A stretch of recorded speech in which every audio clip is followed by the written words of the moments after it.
In a small hospital room in the Children's National Medical Center in Washington, D.C., 12-year-old Modal Brody was undergoing treatment for brain cancer for 5 months. Suddenly, on November 4, 2008, his brain stopped functioning and his doctors had declared him legally dead. However, because his family's faith did not define death this way, they had to get a court order to keep him on life support. While Modal's family and doctors went into a legal battle over the next course of action, Modal passed on November 15th before the court could come to a decision. Unfortunately, many citizens face similar issues countrywide, as this represents a much larger battle between church and state within America's borders. While this issue remains divisive throughout America today, I believe that religion should have no place in the medical field because it should not be a public endeavor, especially in emergency situations where treatment should be the sole focus. Moreover, religious hospitals contrast theological ideologies as they exclude those in need based on personal beliefs. Many of the founders of America intensely argued in favor of the separation of church and state. They believed that religion is a personal ideology, therefore it should not be affecting anyone's public life, especially in dire situations like at a hospital. Because I'm not an expert on religion or the medical field, I went to a few people who I knew would have more experience than me within these professions. The first being my theology professor, where we spoke about religion affecting one's opinion on Planned Parenthood.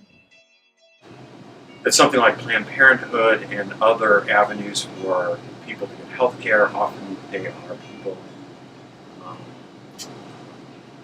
lack financial resources. I think that they should be supported. And if people do not support something like Planned Parenthood or other avenues because of their religious beliefs, then they don't need to use those services, right?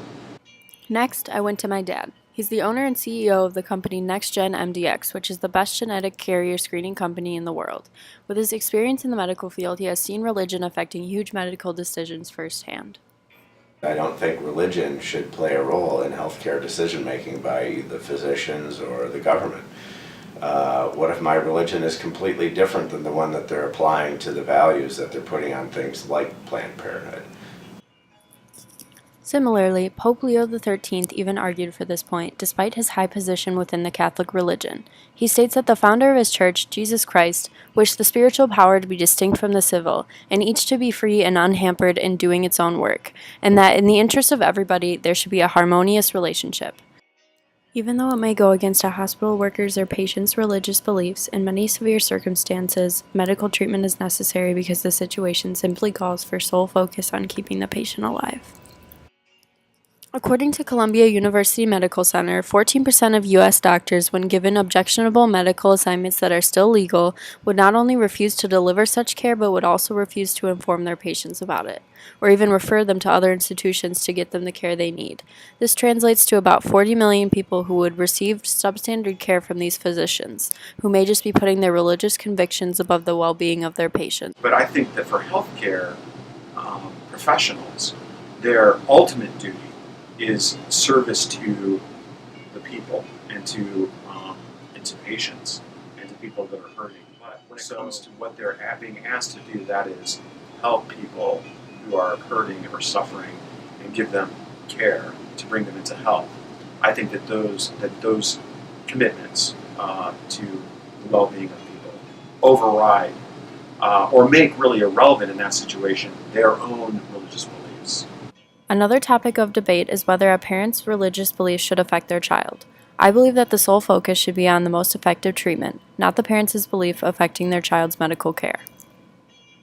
It's going to have an effect because they're going to be able to determine whether or not their child receives medical attention when they might need it. So I think that as a society, we should be doing the best we can to educate people about the needs to keep their children healthy.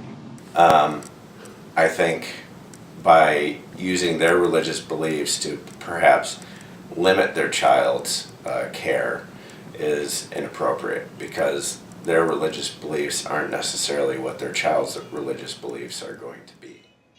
In some fashions, religious hospitals have virtuous practices. However, in other ways, they stray from the core ethics of religion when they immorally refuse to give treatments.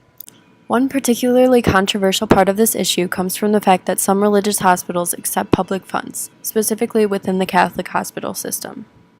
Sarah Hutchinson Radcliffe, Domestic Program Director at Catholics for Choice, argues that if religious hospitals are going to take public dollars to care for the general public, then they need to play by the same rules as everyone else does.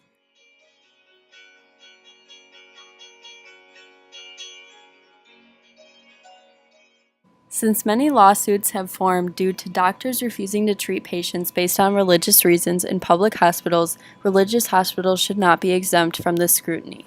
You should not. I mean, if they're receiving state and federal funds for anything, that applies to all people living here in the United States or the state that they're in. So by doing that, I believe that they're required to accept any people. Especially if they're receiving state funds, if they're receiving federal funds. I think if you have private healthcare systems that are without that type of funding, then they can make those type of decisions. But I think anything that receives public funding is accountable on one level to the public. So I think that we've decided that that type of decision making is not within their rights. Elizabeth Sepper, a health law scholar at Washington University in St. Louis, explains this point in the way that Catholic hospitals handle childbirth.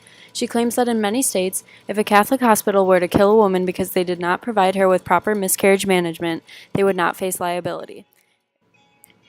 It would be different if they were to simply say that they refused to perform an abortion. Instead, they could actually kill someone or seriously injure them and face no consequences. Not only could they be excused from punishment, but for many Catholic hospitals, the staff is encouraged to follow their church's injunctions. In 2010, a nun who was an administrator for St. Joseph's Catholic Hospital in Arizona was excommunicated for suborning an abortion, even though without it, the mother may have died. The Catholic religion argues that followers should fight for the common good of everyone. This should include those who need an abortion or any other treatment to stay alive.